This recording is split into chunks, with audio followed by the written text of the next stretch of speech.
I wanted to speak about one of the things that has helped me most as a seminarian and as a priest over many years, and to share that with you, which is the spirituality of St. Thérèse of Lisieux and her little way.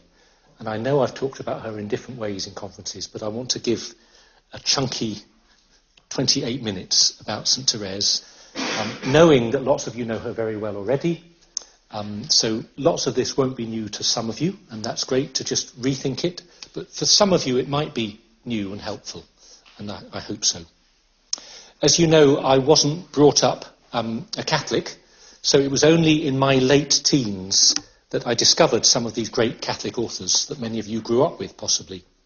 I read The Story of a Soul, Thérèse's autobiography, accidentally almost. I just found it somewhere in my first year at uni, and it really touched me. Just something spoke to me deeply. I wasn't sure why, but I was confirmed at the end of that university year, as I say, as a new Catholic, and I took Thérèse as my confirmation saint. So I felt from that moment that she was important to me, and it was important to get to know her. We visited Lisieux as a family, the Wang family, slightly weird family. We went on pilgrimages to Catholic shrines in our holidays, and we did a Shrines of France, northern France, and went to Lisieux and went to all the great sites there that some of you have seen. When I was at the VEC, like you as seminarians, a major part, and I'll recommend some of these books to you, was reading some extraordinary books, really profound theological books about her life and theology. I'll talk about them at the end if there's time. So a strong personal devotion, and then I was so happy you were there, Christopher, as well, World Youth Day 1997 in Paris. Yes, in the field, Longchamp, with 1 million other young people, at the end of Mass, St. John Paul II stood up and said, "I'm pleased to announce that St. Thérèse of Lisieux will become a doctor of the Church." And I just remember, I got shivers down my spine as I remember it now, standing there in the field. So just extraordinary that this young woman who died aged 24 is now not just a saint that some people are devoted to, but is a doctor of the Church. It's more than a spirituality and a devotion. There is a teaching here for the whole Church, for all of us, and it stayed with me throughout my priesthood. I did my pre-ordination retreat in Lisieux in a cold November week just before getting ordained in January, as you know, 25 years ago. And a big thing for me has been getting to know the Notre Dame de Vie Secular Institute, which is a Carmelite community secular institute, which some of you know. There's so much I could say about that, but it reconnected me with Thérèse, because the founder, Blessed Marie-Eugène de l'Enfant Jésus, he was a great friend of Thérèse's older sisters, who of course lived for many decades after her, and he helped to bring her writings unexpurgated to be published, because they've been heavily edited to kind of, I was going to say sanitize them, make them more acceptable to the early 20th century world. So just a lovely link for me through all these Thérèse connections. Most of you know the story of Thérèse. In 1 minute, she was born in 1873 to a middle-class family in Normandy, in northern France. She and 4 other sisters survived childhood. Her holy parents, Zélie and Louis, now canonized. It's remarkable. Her mother died when she was 4. Thérèse, after much persistence, entered the Carmel when she was aged 15, with special permission. Her father suffered a terrible breakdown, a kind of mental illness or a breakdown, when she was in the Carmel, and died when she was near the end of her own life. She had a short life in Carmel, aged 15 to 24, 9 years. She was this young sister, she was a sacristan, she was infirmarian, she was assistant novice mistress, but really she was acting novice mistress. And she had this terrible 18 months of agonizing dying with TB, and then died in 1897 at the age of 24. That's it. A simple life. but she left us in her writings and letters a vision of Christian faith and spirituality, a doctrine that's had a profound influence on the Church. Not surprising, she said that she entered Carmel to save souls and to pray for priests. So the heart of her spirituality is this vision of prayer and intercession and everything that I want to say now. Well, I've got 4 themes, but just to sum up before I get to them, what is this little way and why is it so helpful for us as priests and I hope for you as seminarians? To sum up, her little way is to do little things with great love. To do little things with great love. To love in the present moment, where we are now. Faithfulness in small things, just to rephrase it.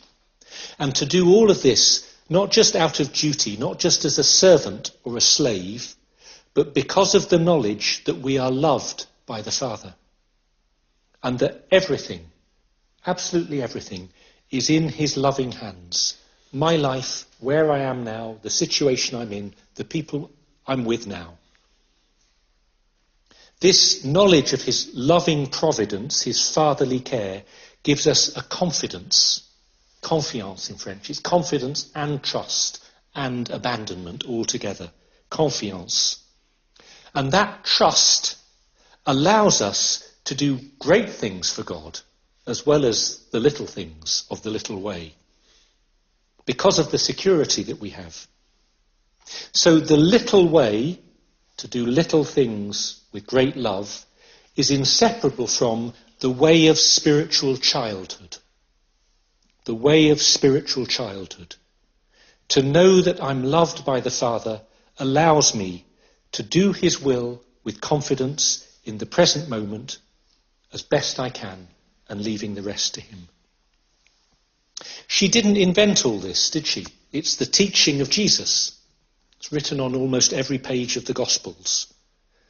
Think of the parable of the talents in Matthew 25.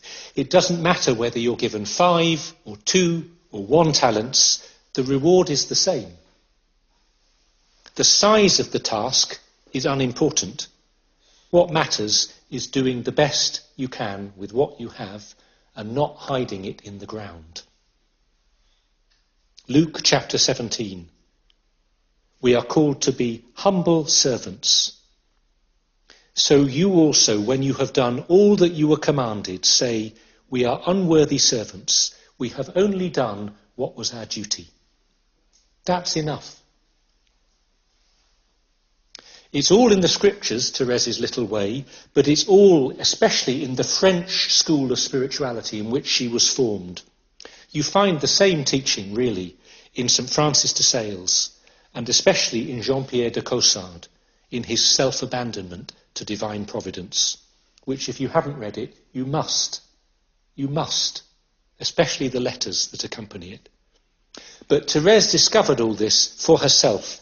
She pieced it together from the New Testament, from the French school, and, of course, from St. John of the Cross. And then she expressed it in her own language and gave us examples from her own life. And this is what makes her autobiography so accessible and meaningful. Let me give you 4 headings now about the little way and our life as priests. First, the little way of daily duties. The little way of daily duties. Most of life as a priest, parishes, schools, chaplaincy, prisons, hospitals, seminaries, I've been in all these places, so has Father Christopher, Father Conrad, Father David. Most of life is a succession of very ordinary duties. Yes, they're full of meaning. I'm not trivializing or minimizing it. Full of meaning, filled with the Holy Spirit, grace at work, but very simple, ordinary, even plodding and repetitive duties. We were talking at lunch about how many funerals many parishes have today. And so often these duties are hidden and unrewarded. Thérèse lived this in the demands of ordinary Carmelite life, and it was really tough. Her work in the sacristy, her work as an infirmarian, where nearly all of the house had fallen seriously sick with flu. Her work day to day, caring for the novices in her own care. To do all these things, she said, with great care and great love, and to believe in their importance. That's often the hardest thing, because we think, what's the point? Okay, it was fun the third time, the fifth time, but I'm just bored to death now. I'm sick of this. What's the point? Well, our faithfulness to ordinary duties and the demands of seminary life, of the priesthood, is actually the key to a priestly vocation. It doesn't mean, for Thérèse or for us, that we're without ambition and passion and enthusiasm. Thérèse had huge desires. She wanted to be a great saint, and she was. She wanted to be a great missionary.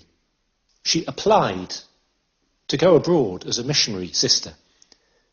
But she realised the greatness of love in little things, in local things. The key passage for Thérèse was Proverbs 9:4. Whoever is little, let him come to me. And she wrote, merit does not consist in doing or giving much, but in receiving and in loving much. In other words, we're not limited by our limitations, but only by God's generosity and goodness, which has no limits. Bernard Brough, one of the great Thérèse authors, called this the democratization of holiness.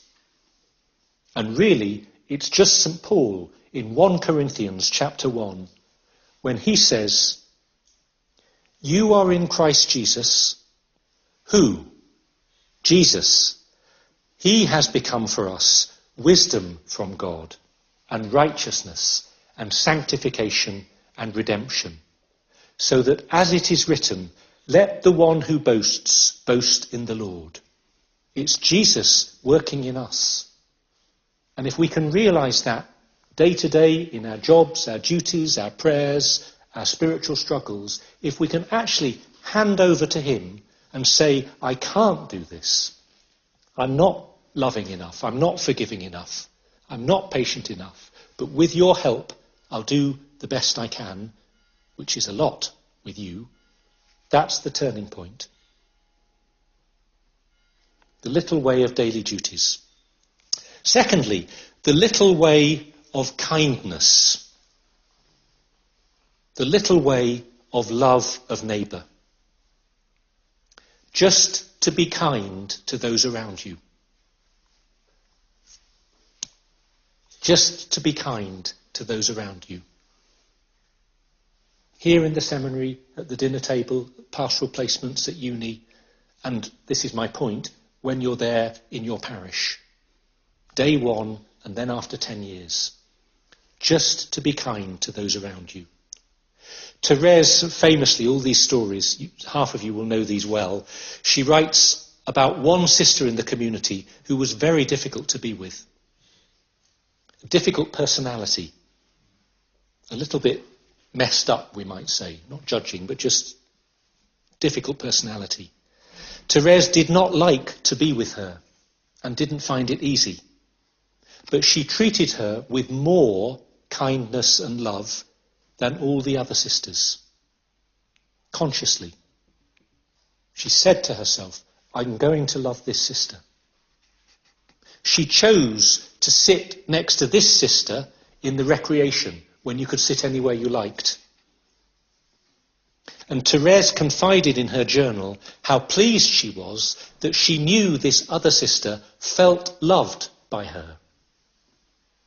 And that the other sister didn't know the distaste that Thérèse felt. She'd managed to conceal it so well that the sister thought that she was Thérèse's favourite. Now, one part of you, the cynical part, might be thinking, is this dishonest? Is it misleading? No, this is what we call love. Loving your neighbour as yourself. The call to kindness. Excuse me. Remember the definition of love in 1 Corinthians. Love is patient and kind. There's lots of other things, but before anything else, it is patient and kind.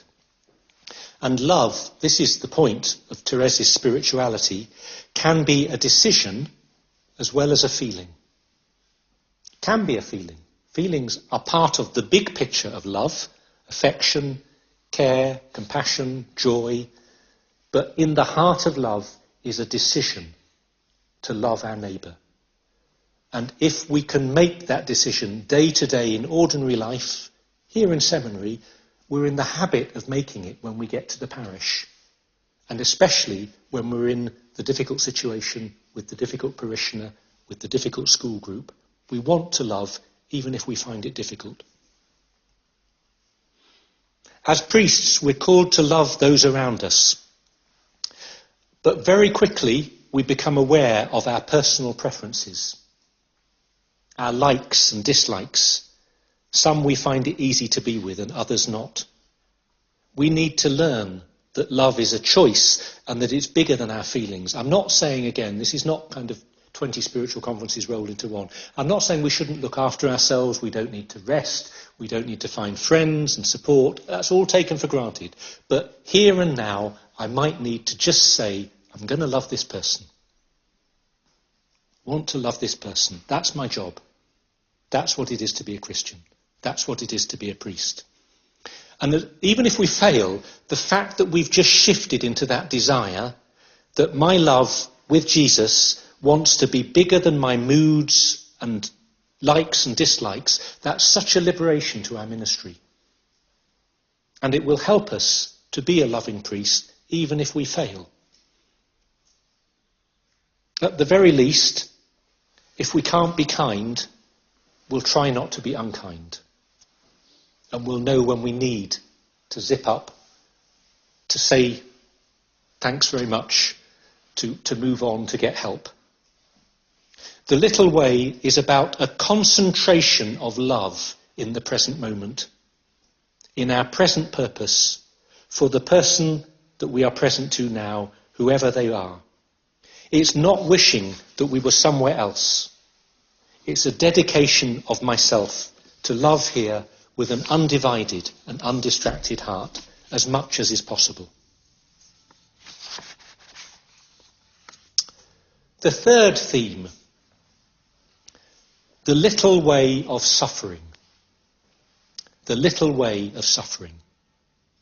Again, in brackets here, yes? This can get distorted. Be careful. It's not that suffering is good in itself. It's not that we must always embrace suffering. Often we need to run away from it, or fight it, or change things, or improve things, especially in the face of injustice. So this is not suffering is good. Okay. Having said all of that,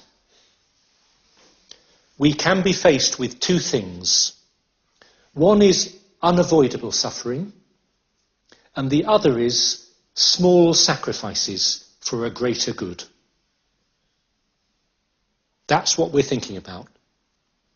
Not injustice, not putting things right, but sometimes we're just face to face with unavoidable suffering, or the possibility, the reality of little sufferings for the sake of something greater, for a larger good. And faced with these two sufferings, these two situations, Thérèse says we're called to accept them and offer them up to God and unite them to the sacrifice of Jesus, our loving Saviour, who suffered with and for us. And to face all this with as much joy and confidence and trust as possible. So it's not just a blind accepting, it's not just a gritting the teeth, it's an actively embracing the cross out of love for Jesus and trusting that God, our loving Father, is only allowing this for a reason and wants to bring good out of this and wants to bring me to the other side. So this is an active trust, not a passive acceptance. Here am I, something's difficult. I can't avoid it. God in his providence has led me into this. I don't like it, but it's the reality. Can I actively accept this? Offer it up to God. Try and love in the middle of this. Try and be patient. Try and be joyful. We were talking about this in class just now. Mary at the foot of the cross. Her agony of heart, her grief. A broken woman, but something in her able to look at the cross and her suffering son still with, at some level, a peace and a hope for the future. Examples of unavoidable suffering for Thérèse. Her father's mental breakdown, his mental illness, and then his death while she was a sister in the convent. The cold. We think we're cold here. It's nothing. Yeah, really, the crucifying cold that Thérèse suffered in that Normandy almost unheated convent. She never got over it.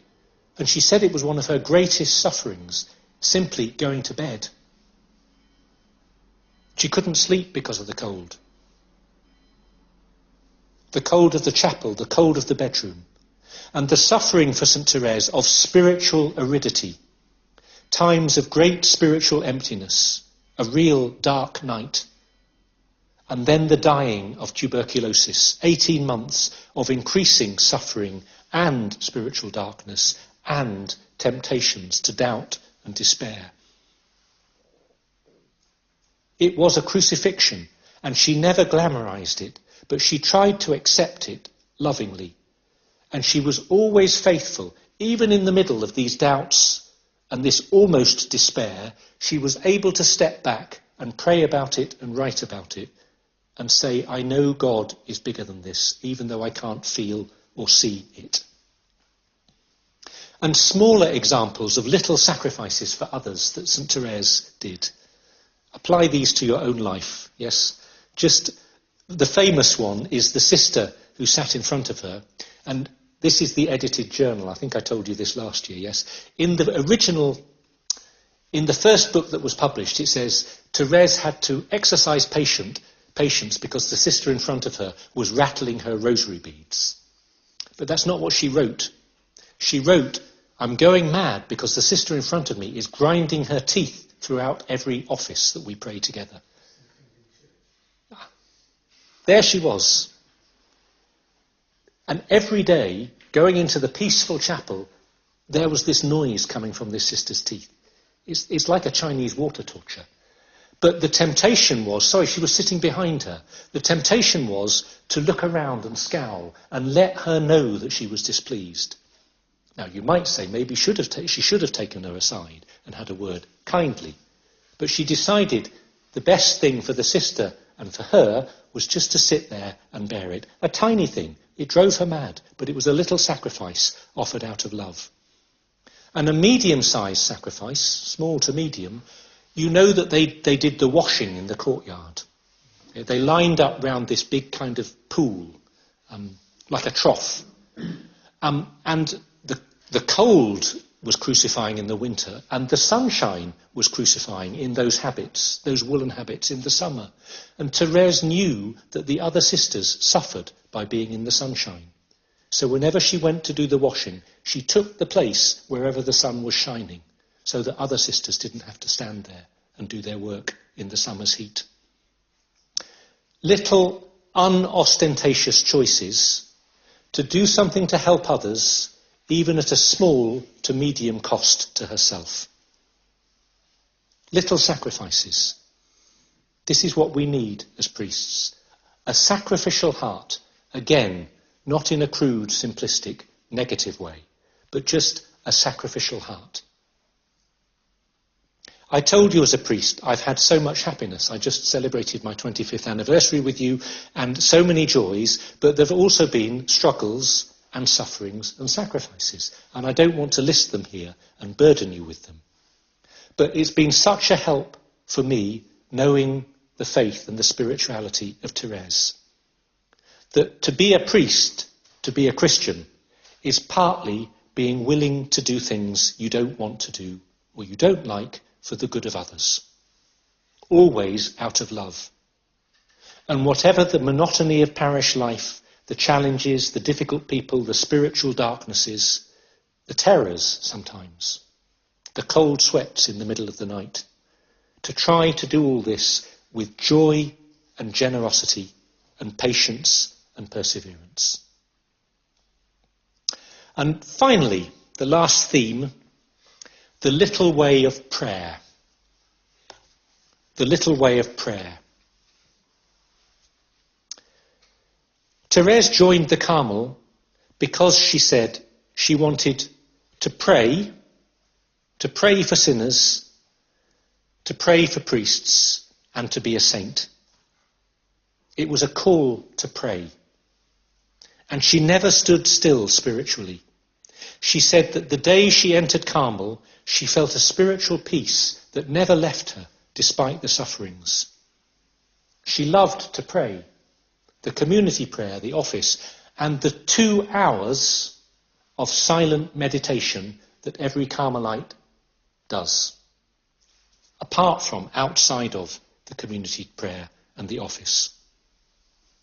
She had a special devotion to the humanity of Jesus. You all know that she took the religious name St. Thérèse of the Child Jesus. The humanity, the love, the infant Jesus, the Sacred Heart of Jesus. But then she added on, she got permission to add on another bit to her religious name, so that she is officially now St. Thérèse of the Child Jesus and of the Holy Face. The Holy Face meaning the image that St. Veronica kept, the crucified face of Jesus, the Turin shroud. The humanity of Jesus, the suffering of the human Jesus. This was at the heart of her devotion. And she devoured the scriptures. The greatest graces of discovery came to Thérèse through Lectio Divina. She said, quote, "A single word opens up infinite horizons to the soul." She had a great desire to intercede for others, just like we as priests are called to intercession. Never forget when we stumble into the church at 6:45 to pray morning prayer. Why are we praying that? It's not just because we have to be there. It's not even for our own devotional life. It's to pray for the needs of the church and of the world. And Thérèse knew that. She had a thirst for souls. And we are meant, as priests, to have that same thirst for souls. The inner heart of her little way, as I've said to conclude, was spiritual childhood. The goodness of God and the providence of the Father, so that nothing can come between us and the love of God. Sin does. We shouldn't sin. But when we sin, just to clarify that, yes, when we've sinned, that's when we need to remember how much we are loved by God. And St. Thérèse, beautiful passages about not getting trapped in the after effects of sin, which can be us being full of pride and anxiety and worry and self-pity, which can be more burdensome than the sin itself if we get trapped in it. We shouldn't sin. If we do, we say sorry to God. If we need to, we go to confession. And then we leave it all with God, and we walk forward with exactly the same freedom, because we know, Thérèse says this, that we're not less loved by God when we sin. That's what we're tempted to think. We are equally loved. We are loved by God's merciful love. And that freedom helped her to move on, even in the midst of her weaknesses. A lesson for me as a priest. My many sins and mistakes and failures, and how often I've got trapped in them, rather than saying, Jesus, I'm sorry, Jesus, help me, going to confession and leaving it with God and getting on with the task in hand. It's that inner freedom that made Thérèse such a great saint and allowed her to keep growing in holiness rather than go round in circles like most of us do. The little way of St. Thérèse, the way of spiritual childhood. To do little things with great love, faithfulness in our ordinary duties. It's a little doctrine, but it opens up vast horizons. It is a small, day-to-day, if you like, plodding, unromantic life in one sense, but on the other hand, it's incredibly ambitious and creative and life-giving and joyful. And it's nothing more than the Christian gospel. So I recommend, if you don't know and love her already, St. Thérèse to your devotions as a sister. She had a great joy in writing to 2 missionary brothers and praying for them. And it's partly why she is such a wonderful patron saint of seminarians and priests. And especially, I recommend, if you haven't, reading her autobiography, but then 2 or 3 books about her life and spirituality, which I really hope open up to you. And I'll list them here, but then I'll put them into the WhatsApp group. My favourite books are by Bernard Bro, The Spirituality of St. Thérèse, and then St. Thérèse of Lisieux. Guy Gaucher, St. Thérèse of Lisieux, and the Passion of St. Thérèse of Lisieux. John Udris, who many of you know, one of our English priests, which is called Holy Daring. And my favourite book about St. Thérèse is by Conrad de Meester, which is called With Empty Hands. So I'll share these with you and recommend them for spiritual reading. Okay, thank you very much.